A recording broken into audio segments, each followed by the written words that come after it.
إن الحمد لله نحمده ونستعينه ونستغفره ونعوذ بالله تعالى من شرور أنفسنا ومن سيئات أعمالنا من يهده الله فلا مضل له ومن يضلل فلا هادي له ونشهد أن لا إله إلا الله وحده لا شريك له ونشهد أن محمدا عبده ورسوله صلى الله عليه وعلى آله وأصحابه ومن تبعهم بإحسان إلى يوم الدين ألا يا عباد الله فاتقوا الله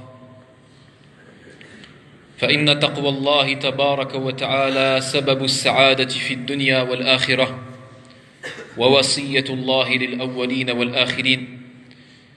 Craignez Allah, serviteurs d'Allah, car la crainte d'Allah est la cause du bonheur dans ce bas monde et dans l'au-delà, et la recommandation d'Allah au premier et au dernier. أما بعد فقد تكلمنا في الخطبة الماضية عن نعمة عظمى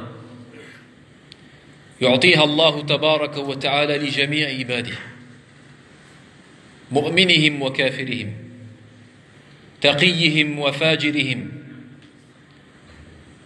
فكل من هو تحت سقف الله من بني آدم والجان قد أنعم الله عليه بنعمة الستر. Nous avons parlé de ce bienfait énorme qu'Allah octroie à tout être humain dans ce bas monde, qu'il soit croyant ou non croyant, qu'il soit pieux ou qu'il ne le soit pas. Et nous parlons de as-sitr, sitrullah al-jamil, le fait qu'Allah cache les défauts et les péchés de son serviteur. فإن الله سبحانه وتعالى من أسمائه الحسنى التي ثبتت عنه أنه جل جلاله الستير وليس الستار كما يقوله كثير من الناس وإنما الذي صح أنه الستير. Parmi ces noms et ses plus beaux noms d'Allah tabaraka wa ta'ala, le nom as-sittir, c'est-à-dire celui qui cache, pas simplement qui cache les péchés et les défauts de son serviteur, mais qui cache énormément et beaucoup. فهو على وزن فعيل وهي من صيغ المبالغة, et dans la langue arabe c'est une tournure et une rhétorique d'exagération. فالله عز وجل يستر ذنوب الناس وذلك لتطيب معائشهم ليستطيع كل أحد أن يعيش مع مجتمعه فيذنب ويعصي الله في الخلوات ثم يستغفر الله ويتوب فلا يعلم ذنبه إلا الله ولا يعلم توبته إلا الله. Le serviteur va désobéir à Allah Azza wa Jal, faire un péché lorsqu'il est seul, puis ensuite demander pardon et se repentir vers Allah subhanahu wa ta'ala lorsqu'il est seul. Allah connaît son péché, Allah est le seul à connaître son péché et le seul à connaître son repentir. Et cette chose va rester entre lui et son Seigneur, et lorsqu'il sort dehors et se mélange avec les gens, فَإِذَا خَالَطَ النَّاسَ فَلَا أَحَدَ يَعْلَمُ ذَنْبَهُ. Naam, personne ne connaîtra son péché. Naam. إن الله تبارك وتعالى قد يري عباده ذنب الإنسان وإن فعله في الخلوة وذلك بظلمة في الوجه وبفلتات اللسان. Comme on a dit, Allah subhanahu wa ta'ala cache ce qu'il veut et dévoile ce qu'il veut. Un péché qui est fait lorsqu'on est seul, ou lorsque la personne est seule, peut être vu par les créatures si Allah en décide ainsi. Et cela peut se faire par certaines paroles que la personne va prononcer, ne voulant pas dévoiler son péché, mais cela va se savoir. كما قال الله عز وجل عن المنافقين, lorsqu'Allah Azza wa Jal a parlé des hypocrites. Et les hypocrites, ce sont des gens qui ne montrent pas ce qu'ils sont. qui font lorsqu'ils sont seuls de ce qu'ils ne font pas lorsqu'ils sont devant les gens. Et il a dit à son prophète Muhammad sallallahu alayhi wa sallam وَلَا تَعْرِفَنَّهُمْ فِي لَحْنِ الْقَوْلِ فَفَلَتَاتُ اللِّسَانِ قَدْ تُبْدِي عَنِ الْإِنسَانِ ذُنُوبَهُ وَسُوءَ طَبِيعَتِهِ وَكَذَلِكَ ظُلْمَةٌ فِي الْوَجْهِ. Aussi des ténèbres sur le visage, une noirceur sur le visage. ولكن كما سنبين إن الله تبارك وتعالى بلطفه الجميل ورحمته الواسعة لم يكن ليفضح عبده بأول ذنب فعله. Par la miséricorde immense d'Allah subhanahu wa ta'ala, Allah azza wa jal ne dévoile pas le péché d'un serviteur parce qu'il l'a fait une seule fois. وإن من سنة الله في هذا الكون ألا يفضح الإنسان إلا بعد أن كرر الذنب مرارا وأعطاه الله عز وجل الفرص لأن يستدرك فلم يفعل. Allah azza wa jal va dévoiler un serviteur s'il le veut, pas la première fois qu'il tombe dans le péché, non, mais après lui avoir donné des occasions de se repentir, des occasions d'arrêter, des occasions d'avoir honte de son Seigneur, des occasions de le craindre, mais il ne le fait pas. À ce moment-là, après plusieurs fois, Allah subhanahu wa ta'ala peut dévoiler le cas et l'état de cette personne.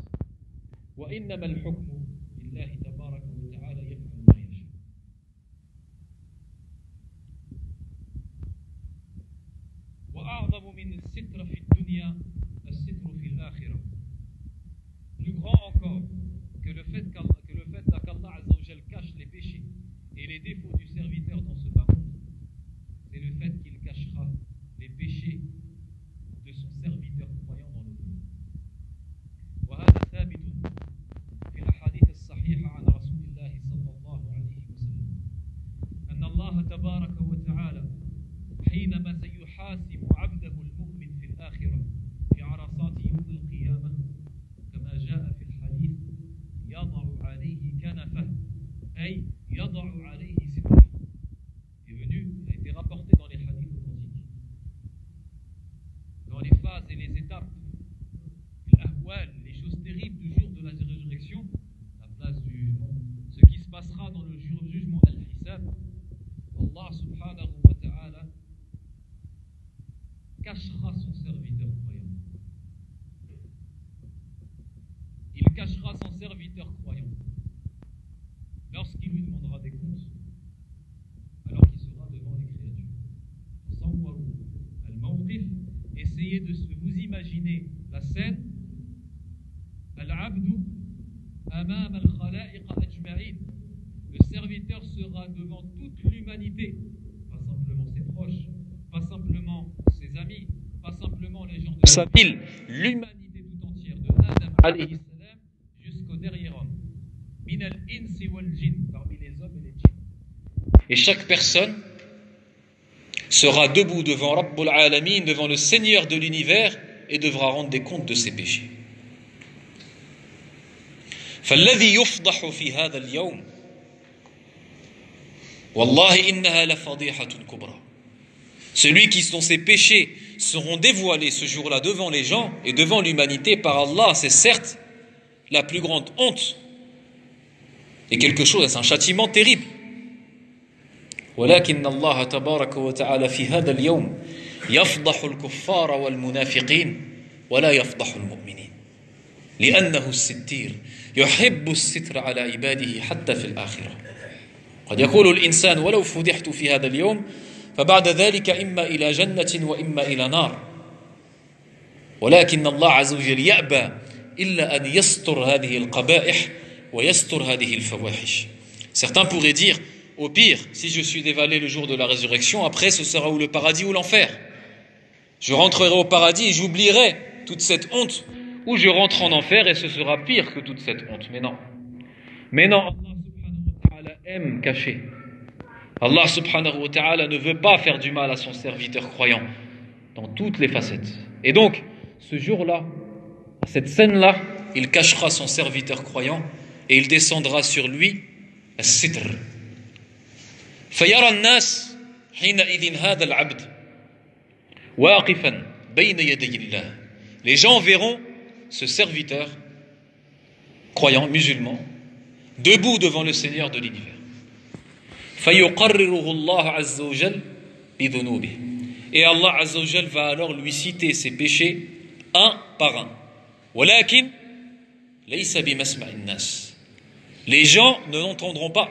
Ils verront la scène, mais n'entendront rien. Ni ses proches, ni les gens qui ne connaissent pas. Ils n'entendront rien. Et Allah lui citera ses péchés, les uns après les autres, tel jour, telle heure. Au serviteur, Ya Abdi, fa'alta dhanba kada, yawma kada wa kada. Tu as fait tel péché, tel jour à telle heure. فيقول العبد المؤمن ويعترف بذنوبه وكيف لا يعترف. Il reconnaîtra ses fautes et comment il ne peut pas reconnaître ses fautes. Il dira نعم يا رب بلى يا رب قد فعلت. يعترف بذنوبه. À chaque fois qu'Allah lui citera son péché, il dit oui mon Seigneur, c'est vrai, j'ai commis tel péché. الحسرة والعذاب على من أنكر ذنوبه يوم القيامة وهو الذي يحاسب كما قال النبي عليه الصلاة والسلام من حوسب عذب عفوا من نوقش العذاب عذب. المناقشة, tant qu'il n'y a pas de munaqasha et de débat, c'est-à-dire tant que le serviteur ne renie pas ses fautes, Inch'Allah, sa destination sera bonne. Mais lorsque le serviteur renie ses fautes le jour de la résurrection, et ça c'est le kuffar, qui renieront leurs fautes, qui renieront leurs mécréances et qui iront jusqu'à jurer qu'ils n'ont pas fait et qu'ils n'ont pas fait, comme le prophète a dit dans le hadith, Man nuqish al-hisab udhib. Man nuqish al-hisab udhib. Celui qui rentre dans un débat dans son règlement de compte sera châtié.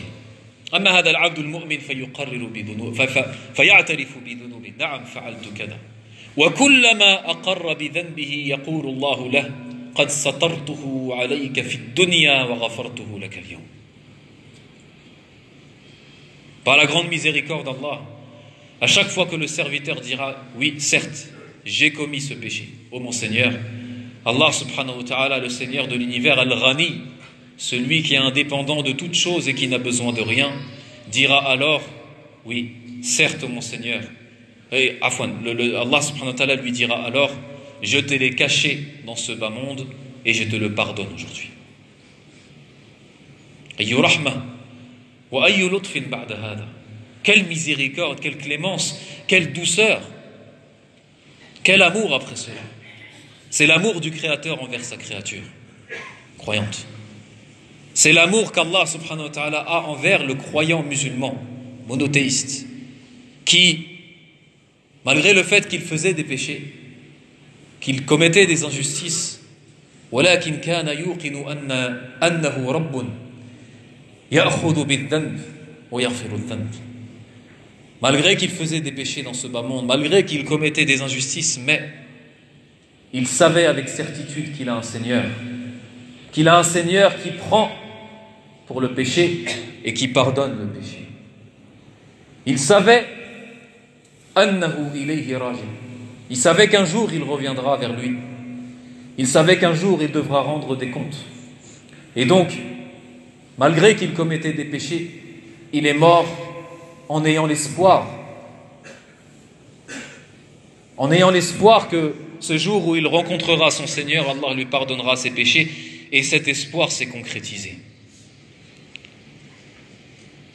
إن الذين آمنوا ولم يلبسوا إيمانهم بظلم أولئك لهم الأمن وهم مهتدون. Ces croyants qui étaient musulmans, monothéistes et qui n'associaient pas à Allah Azza wa Jal, pas simplement dans l'adoration mais dans l'amour, dans la demande de pardon et dans toutes les choses de leur vie, الذين لم يلبسوا إيمانهم بظلم أي بشرك أولئك لهم الأمن. Ce seront eux qui seront dans la sécurité. وهم مهتدون. Et ce sont eux ceux qui sont dans la guidée. نعم. فإذا يقرره بذنوبه. وهؤلاء الناس الإنسية جمعة يرون هذا العبد ولا يسمعون. كلما يعترف العبد بذنبه يقول الله له قد سترته لك عليه في الدنيا غفرته لك اليوم فيسجد هذا العبد لله. À chaque fois qu'Allah lui dit je te l'ai pardonné aujourd'hui, je te l'ai caché dans ce bas monde et je te l'ai pardonné aujourd'hui, ce serviteur se prosterne devant le Seigneur de l'univers. Ensuite Allah lui dit lève-toi, et il se relève et il lui cite un nouveau péché et il avoue et Allah lui pardonne et il se prosterne. فيسجد وهكذا. Ensuite il se relève. يبدأ بصغار الذنوب, commence par les petits péchés. والعبد في وجل وخوف. Les serviteurs est alors dans une frayeur parce qu'il entend ces petits péchés qui sont cités et les grands péchés ne sont pas encore cités. فيبقى على وجل. Il reste alors dans la peur que peut-être que ces petits péchés seront pardonnés mais pas les grands. ولكن رحمة الله واسعة. والناس ماذا يرون? Les gens, qu'est-ce qu'ils voient? Ils voient un serviteur qui se prosterne, indéfiniment qui se prosterne devant le Seigneur. فَيَقُولُونَ طُوبَى لِهَذَا الْعَبْدِ لَمْ يَعْصِ اللَّهَ قَطْ. Ils diront bonheur à ce serviteur qui n'a jamais désobéi à Allah. هكذا يستر الله عز وجل على عبده المؤمن في الآخرة. فأي نعمة أفضل من هذه أن تبقى ذنوب العبد بين العبد وبين الله لا يعلمه أحد سواه ثم يتوب العبد بينه وبين الله لا يعلمها أحد سواه ثم في الآخرة لا تكشف ذنوبه فتكون هذه النعمة الكبرى الستر على العبد شاملة وتامة في الدنيا والآخرة فيبقي الله لهذا العبد سمعته ويبقي الله لهذا العبد وجهه في الدنيا والآخرة فيا لها من فوز ويا لها من سعادة. Quel bonheur et quelle joie plus que celui-là, le fait que la personne pêche, fasse un péché et qu'Allah le cache, que personne ne le sait sauf son Seigneur. Ensuite il se repent, il se repent vers son Seigneur, même chose, il n'y a qu'Allah qui le sait. Et ensuite dans l'au-delà, personne ne sait ce qu'il a fait. Bien sûr on parle des péchés, al-dhunub allati bayna Allah wa bayna al-abd, on parle des péchés qui sont entre le serviteur et son Seigneur.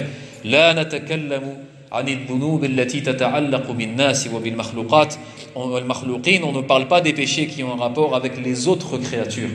فنسأل الله العلي العظيم أن يجعلنا من المستورين في الدنيا والآخرة ومن الذين سترهم الله عز وجل وستر ذنوبهم في الدنيا والآخرة إنه ولي ذلك والقادر عليه وأستغفر الله لي ولكم ولسائر المسلمين فاستغفروه إنه هو الغفور الرحيم.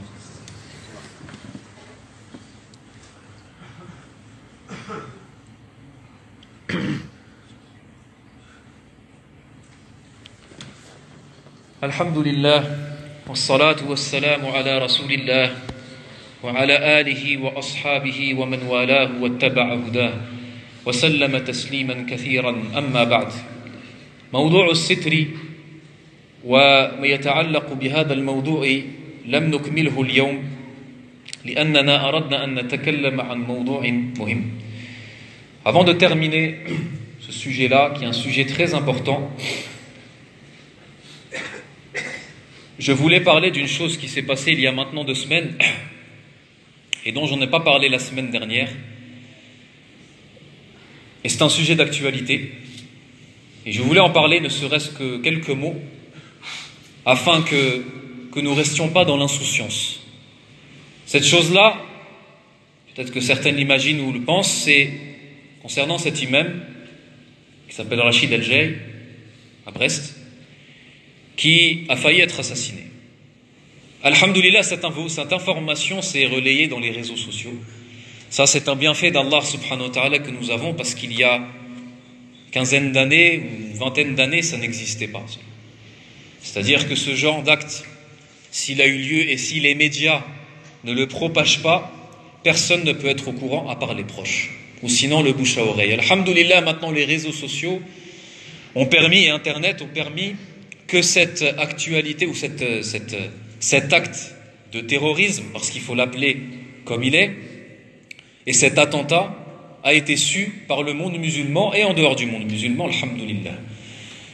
Cet imam, je le connais personnellement, c'est quelqu'un que nous respectons, quelqu'un qui a de la science, quelqu'un qui a depuis un certain nombre d'années qui essaye de faire son effort pour répandre la parole d'Allah et appeler et faire la prédication. Je ne veux pas m'attarder sur l'attentat en tant que tel, sur les faits, mais je veux m'attarder simplement sur une chose qui m'a choqué. Choqué par rapport aux politiques de ce pays et aux journalistes. C'est que comme vous savez, ou comme certains savent, cette information, alors je rappelle quand même que c'est un attentat qui a visé un imam devant une mosquée, et ce n'est pas n'importe quel imam, parce que cet imam il est connu. C'est même l'imam le plus connu en France, en tant qu'imam francophone. Et on parle d'un imam qui a été victime de certaines controverses en 2015. Ça veut dire que dans les médias et dans c'est-à-dire les populaires, on va dire, même chez les non-musulmans. On ne parle pas de n'importe quel imam, sans même parler que c'était un attentat d'un imam. Et cette information, simplement le fait que ça a eu lieu, donc la personne, alhamdoulilah, elle va mieux, elle a été hospitalisée, elle a quand même reçu 3 balles, et c'était la tête qui était visée, donc il devait être tué. Celui qui s'est interposé aussi a été blessé, et au niveau de l'abdomen, donc c'est quelque chose qui allait arriver au meurtre, qui devait être arrivé au meurtre. Les grandes chaînes de médias françaises ne l'ont pas relayé. Alors je ne dis pas, moi je me suis dit, j'allais attendre peut-être ne serait-ce que 2 minutes. Alors bien sûr, ils ne vont pas faire des mois et des mois d'éditions spéciales comme ils auraient pu le faire si un rabbin ou un prêtre aurait été touché. Mais simplement ne serait-ce que 2 minutes. Non. Ils n'ont même pas jugé nécessaire de le dire. Comme si que ça n'avait pas eu lieu. Donc ça, pour moi, et pour beaucoup d'imams, et pour les musulmans, ça devrait être considéré comme un attentat. Pas l'attentat qui a été fait, je parle d'un attentat des médias et des politiques. Un attentat contre les musulmans et contre l'atteinte aux musulmans. Et contre le bon vivre ensemble. Qu'est-ce que ça veut dire? Donc il faut réfléchir un peu à ça. Moi j'entends quelquefois, subhanallah, juste après ce qui s'est passé, j'entends des musulmans qui parlent des équipes de foot, qui parlent du foot, etc. Et on ne parle même pas de cette chose qui est terrible qui est arrivée. Donc ça veut dire qu'on est arrivé à un degré en France où un imam peut être assassiné et le lendemain on passe à autre chose. Subhanallah al-Azim. Qu'est-ce que ça aurait été si c'était devant une église ou devant une synagogue? Qu'est-ce que ça aurait été? Pendant des mois, si ce n'est pas des années, ils nous auraient relayé la chose en nous disant que c'est du terrorisme et en nous disant que c'était programmé et en nous disant que c'était ci, que c'était ça, et que la personne elle est partie là, elle est partie ici. Et ils auraient fait des reportages autour de ce qui s'est passé. Quelle différence il y a entre un musulman à l'heure d'aujourd'hui en France et un non-musulman? Wallah, il y a plein de différences. Et on l'a su, parce qu'il s'est passé maintenant, on sait que le sang du musulman en France ne vaut pas le sang du non-musulman. Ne vaut pas le sang du juif ou du chrétien ou de l'athée. Ça c'est clair. Pour moi en tout cas c'est ce que les politiques et les journalistes, pour ne pas faire une généralité des Français, parce que le peuple français il n'a rien à voir là-dedans, moi je parle des politiques et des journalistes. Voilà le message qu'ils ont donné. Ils ont voulu pas parler de ça dans les médias, voilà le message clair qu'ils ont donné. Le sang des musulmans, je ne parle pas des arabes, je ne parle pas des gens de couleur, ça c'est terminé, ce racisme il est terminé. On parle maintenant d'islamophobie. C'est l'islam qui est visé. Toute personne, parfois je parle beaucoup là en français, je m'excuse pour nos frères qui sont arabophones, mais comme c'est un sujet d'actualité, on n'a pas beaucoup de temps, je vais me cantonner au français. Toute personne maintenant qui dévoile son islam, qui est fière de son islam, comme ils appellent eux un islam salafiste, alors que c'en est rien, ou alors c'est un mot qui ne veut pas dire grand-chose, et surtout pour eux, voilà. Voilà ce qui se passe. Celui qui montre son islam, voilà comment il est traité. Et nous, si on a la nationalité française et si on vit dans ce pays, le premier des droits qu'on a à avoir en tant que citoyen français, c'est d'être protégé dans notre sang, d'être protégé dans notre honneur et d'être protégé dans nos biens, comme un non-musulman aura les mêmes choses lorsqu'il est dans un pays musulman. C'est la base. Si on ne peut plus être protégé, si notre sang est inférieur au sang des autres, alors il ne faut pas nous demander après cela de nous intégrer. Il ne faut pas nous demander l'indimèche. Il ne faut pas nous demander de nous intégrer et d'essayer d'être comme les autres si après, lorsqu'on le fait, on n'est pas considéré comme les autres. Donc nous, on veut bien s'intégrer, on veut bien être, et on sera et on restera respectueux avec tout le monde, parce que l'islam nous ordonne d'être respectueux. Et on doit respecter les musulmans comme le non-musulman, parce qu'on est dans une terre pacifiste, bien sûr. Mais lorsqu'on essaye de s'intégrer et de respecter les droits des autres, alors respectez nos droits. Faisons la comparaison avec ce qui s'est passé en Nouvelle-Zélande et ce qui s'est passé en France. Vous avez bien vu ce qui s'est passé en Nouvelle-Zélande, avec le massacre qu'il y a eu dans la mosquée. Comment s'est conduit le Premier ministre? Comment s'est conduit les journalistes? Comment s'est conduit les médias? On peut comparer ça avec ce qui s'est passé en France. Wallah al-musta'an. Moi, je ne veux pas parler ça, je ne suis pas du genre à parler beaucoup d'actualité, comme vous le savez. Je ne suis pas du genre à créer la zizanie ou de créer des révoltes, ce n'est pas mon genre. Mais je veux simplement rappeler que nous sommes, en tant que musulmans français, nous avons des droits. Et nous avons les mêmes droits que les autres. Et si nos mosquées sont attaquées, et nos imams ils sont attaqués, et il y a des tentatives, la moindre des choses, c'est d'en parler dans les médias. Donc ce qu'ont fait les médias, les journalistes et les politiques, c'est terrible. Pour moi, c'est quelque chose de terrible, et c'est considéré comme un attentat. Voilà. C'est un attentat contre le bon vivre ensemble des musulmans et de non-musulmans. Donc je voulais simplement parler de ça afin que chacun d'entre vous y réfléchisse un peu à ça. Il réfléchisse un peu à le comment vivre dans ce pays. On ne demande pas quelque chose d'incroyable. On ne demande pas quelque chose d'incroyable en tant que musulman pratiquant. On demande simplement d'être considéré comme tout le monde. On demande simplement qu'il n'y ait pas ce deux poids deux mesures qui est fatigant parce qu'on le voit maintenant dans tous les jours, tout le temps, on voit cette chose. C'est plus du racisme anti-arabe, anti-noir, c'est terminé ça. C'est anti-musulman, c'est clair, on le voit.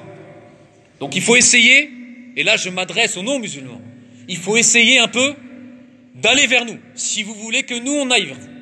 Si vous nous demandez des choses, nous on vous demandera ces choses. Ne nous demandez pas des choses si nous après on n'a pas la même chose. C'est pas possible ça. C'est pas quelque chose de correct. Wallah al-musta'an. Maintenant des imams sont des cibles d'assassinat et personne n'en parle. Personne n'en parle, même pas 2 minutes. Et en plus, les seuls médias qui en ont parlé, qui ne sont pas des grands médias, là je parle des grands médias, d'autres médias en ont parlé, sur les journaux, etc. Mais lorsqu'ils ont parlé de cet imam, comment ils ont parlé? Ils n'ont pas dit c'était un victime. Déjà, ils n'ont pas surnommé cette personne qui a tiré comme terroriste. Ils ont dit c'est pas un terroriste. Voilà. Ils ont décidé que c'était pas un terroriste, lui, que c'était un déséquilibré. C'est la première chose. Et deuxième chose, lorsqu'ils ont parlé dans cet article-là, comment ils ont désigné cet imam qui s'est fait tirer dessus et presque il est mort? Ils ont dit c'est cet imam salafiste qui a été controversé en 2015 à Afouane et qui parlait de la musique et qui parlait de ci, qui parlait de ça. C'est comme ça qu'on parle. C'est comme ça qu'on parle d'un victime d'un attentat, c'est comme ça qu'on parle. Wallahu al-musta'an. Donc que chaque musulman soit fier de sa religion. À nous d'être fiers. Ça nous montre bien une chose et je terminerai par ça, une bonne leçon qu'on a pris par cela. Une bonne leçon et c'est pas terminé. Qu'Allah Azza wa Jal walan tarda anka al-yahud wa lan-nasara hatta tattabi'a millatahum. Il te demande, comme Allah il a dit dans l'autre verset, waddu law tudhinu fayudhinun. Il te demande d'aller vers eux. Il te demande d'être plus souple dans ta religion. Il te demande toujours d'aller vers eux en fait, de leur côté. Mais wallahi, tant que tu ne deviendras pas comme eux, totalement comme eux, ils te considéreront toujours de la même façon. Et je parle surtout de cet imam parce que depuis 2015, et ce qui s'est passé, il a pas changé dans sa façon de parler, mais en tout cas dans son apparence, il a essayé d'être plus souple dans sa façon, dans beaucoup de choses. Ça ne change rien. Ça ne changera rien. Tu es musulman, tu es musulman. Et on te considérera comme tel. Donc soyons fiers de notre religion. Soyez fiers de ce que nous sommes. Si on doit demander nos droits, on les demande, mais sans changer ce que nous sommes.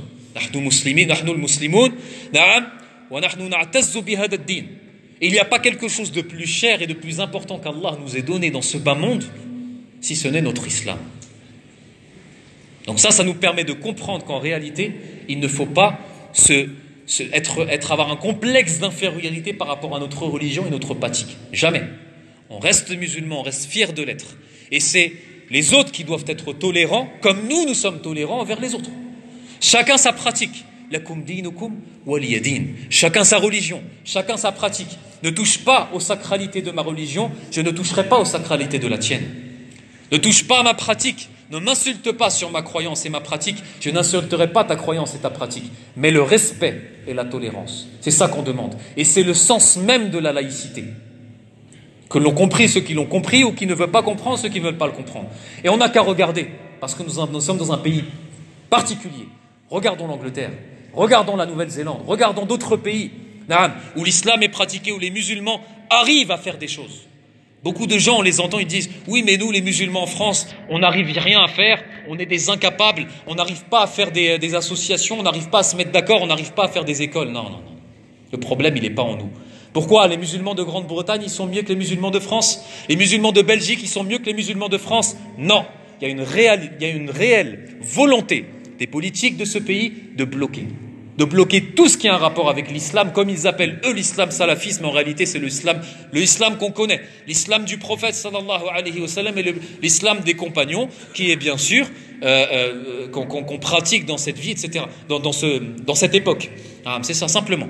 Il y a des blocages. On n'est pas considéré comme les autres. Et c'est à nous, en tant que musulmans, d'être fiers et de demander nos droits. Et pas sympa quelque chose d'incroyable, non, simplement comme les autres ils ont. Des droits comme seulement les autres ils ont. Des droits que les autres communautés ont. هذا نسأل الله العلي العظيم أن يغفر لنا ذنوبنا وأن يعفو عنا وأن يسامحنا وأن يجعلنا من الذين يستمعون القول فيتبعون أحسنه أولئك الذين هداهم الله وأولئك هم أولو الألباب اللهم انصر الإسلام والمسلمين اللهم انصر الإسلام والمسلمين في هذا البلد وفي سائر البلاد يا أرحم الراحمين اللهم احفظ الإسلام واحفظ المسلمين اللهم احفظ كلمة الإسلام واحفظ كلمة التوحيد في مشارق الأرض ومغاربها يا أرحم الراحمين اللهم اغفر لنا ذنوبنا وإسرافنا في أمرنا وثبت أقدامنا وقلوبنا على طاعتك إن الله يأمر بالعدل والإحسان وإيتاء ذي القربى وينهى عن الفحشاء والمنكر والبغي يعظكم لعلكم تذكرون فاذكروا الله الكريم يذكركم واشكروه على نعمه يزدكم ولذكر الله أكبر والله يعلم ما تصنعون وقوموا إلى الصلاة يرحمكم الله